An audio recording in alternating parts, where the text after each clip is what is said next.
사랑하는 하여묵 가족 여러분, 안녕하세요. 김소명 목사입니다. 오늘도 주시는 능력의 말씀을 힘입어 인생 가운데 삶의 소망을 발견하시는 귀한 믿음의 지체들 다 되시기를 축복합니다.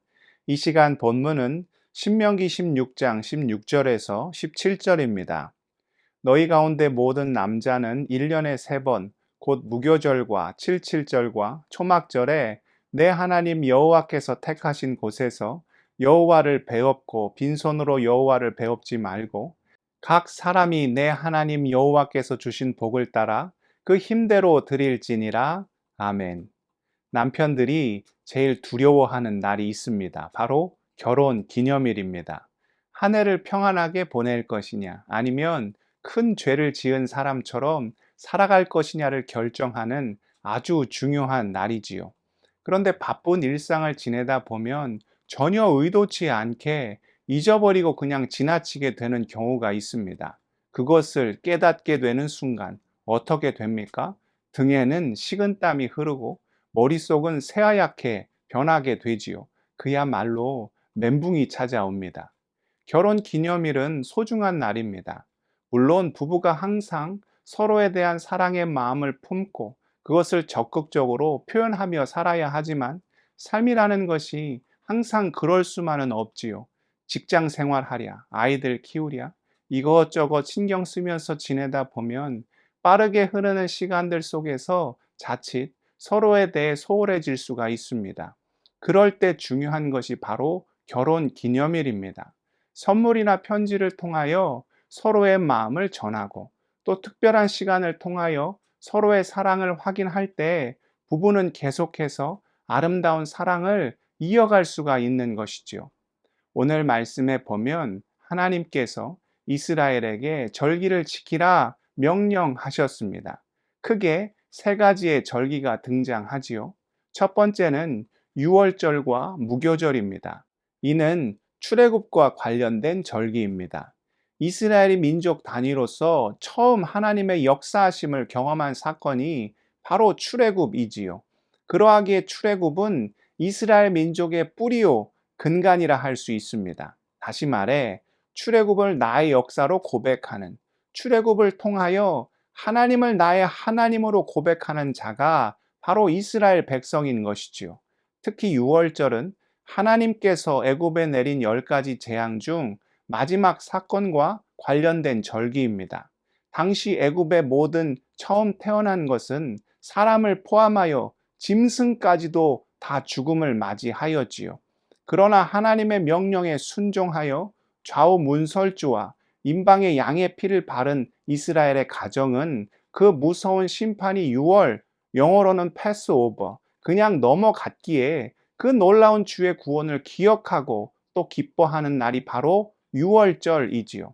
그때 급하게 애굽을 탈출하면서 누룩으로 밀가루 반죽을 충분히 부풀게 할 수 없었기에 먹게 되었던 빵이 무교병입니다. 무교병의 뜻이 누룩이 없는 빵이라는 의미입니다. 우리도 어떤 말을 합니까? 눈물 젖은 빵을 먹어보지 않은 자는 인생을 논하지 말라라는 이야기를 할 때가 있지요. 특별히 맛이 없고 또 딱딱한 무교병을 일부러 먹으면서 이스라엘은 어떠한 때를 떠올리게 되는 것입니까? 그 놀라운 구원의 때를 기억하며 지금 자신들이 평안과 축복과 기쁨을 누리며 살 수 있는 것이 전적인 하나님의 은혜임을 마음에 새기게 되는 것이지요. 두 번째는 칠칠절 혹은 오순절이라 부르는 절기입니다.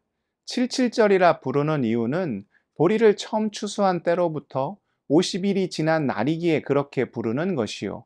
그런 연유로 다섯 오, 열 순자를 써서 오순절이라 부르기도 하였습니다. 우리도 옛날에 보릿고개라는 것이 있었지요. 가을에 추수를 하고 그것을 가지고 겨울을 보내다가 다시 보리를 거두는 초여름까지 버텨야 했는데 보통은 그전 봄에 먹을 것이 다 떨어지게 되지요. 그런 춘궁기가 오면 어떻게 합니까? 목구멍이 포도청이라고 굶지 않기 위해 풀뿌리나 나무 껍질로 배를 채우며 힘들게 하루하루를 어렵게 연명해야 했습니다. 그러다가 보리를 추수하게 되면 그것이 얼마나 기쁘고 또 고마운 일이 되었겠습니까? 이스라엘 또한 한 해의 처음 곡식을 거두면서 그것을 허락하신 하나님의 은혜에 감사하며 또 기뻐하였던 절기가 바로 칠칠절 혹은 맥주절이었습니다. 그리고 마지막으로 수장절 혹은 초막절이라 부르는 절기를 그들이 지켜야 했습니다. 수장절은 마침 그때가 가을 곡식을 거두는 때이기에 추수하여 저장한다는 의미로 수장절이라 부른 것이요.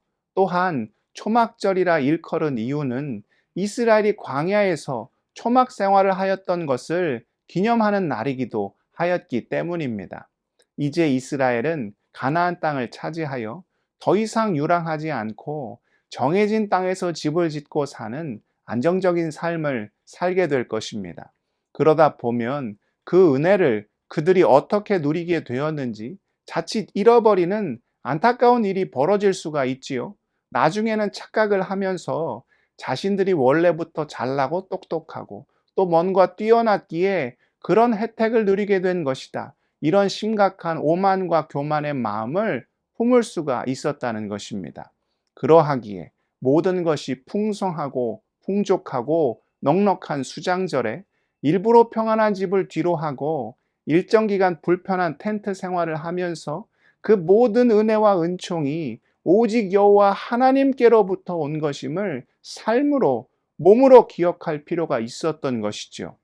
특별히 그 절기를 지킬 때마다 그들이 또한 어떤 일을 행해야 했습니까? 오늘 본문 11절입니다.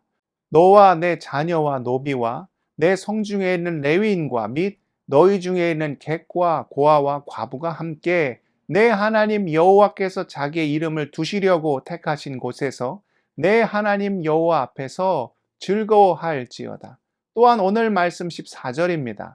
절기를 지킬 때에는 너와 내 자녀와 노비와 내 성중에 거주하는 레위인과 객과 고아와 과부가 함께 즐거워하되 주위에 힘들어하는 이웃들과 함께 그 풍성한 은혜를 나눔으로 축복의 통로, 기쁨의 통로, 즐거움의 통로가 되는 귀한 사명 또한 감당하여라 주님께서 이야기하셨지요. 사랑하는 믿음의 지체 여러분, 우리 모두는 오직 주의 은혜로만 사는 자들입니다. 그러나 바쁜 일상 속에서 정신없이 지내다 보면 내가 누구인지, 어떤 은혜로 사는지, 지금 내가 누리는 모든 복이 누구로부터 온 것인지를 자칫 망각하는 눈을 범할 수가 있지요. 절기를 지키는 것이 언뜻 보면 이스라엘에게 부여된 무거운 진처럼 느껴질 수 있지만 믿음 안에서 보면 바로 그것이 하나님과 이스라엘을 연결해주는 귀한 은혜의 끊임을 깨닫게 됩니다. 그 절기를 통하여 다시금 여호와 하나님을 바라보며 그 은혜를 기억하며 그 행하실 소망 가운데 그들이 온전히 거할 수 있기 때문이죠. 우리 또한 주께서 부르시는 말씀 묵상의 자리, 귀한 예배의 자리, 또한 섬김과 나눔의 자리로 담대히 나아가야 합니다. 바로 그 자리가 우리를 주님과 하나로 단단히 묶어주는 복된 자리이기 때문이죠. 나의 나된 것이 오직 주의 은혜임을 기억하며 우리 또한 그 부르신 믿음의 자리를 늘 굳게 지킴으로 약속된 우리 주님의 놀라운 복을 충만히 누리며 살아가실 수 있기를 축복하고 또 축복합니다. 기도하시겠습니다. 사랑의 하나님, 내가 누리는 모든 것이 주의 은혜임을 깨닫기를 원합니다. 늘 그 은혜를 기억하게 하시고 늘 주님과 동행하며 부르신 자리로 나아가 크신 역사, 위대한 역사, 하늘의 역사를 경험하는 복된 인생 살아갈 수 있도록 우리의 삶을 주장하여 주옵소서.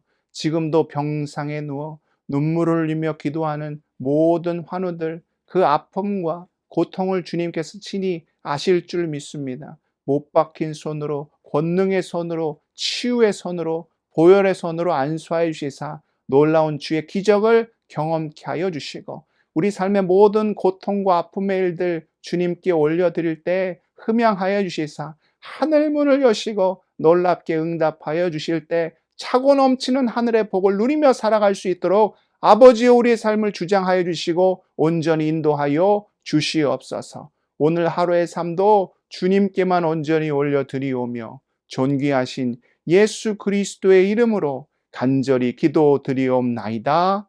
아멘.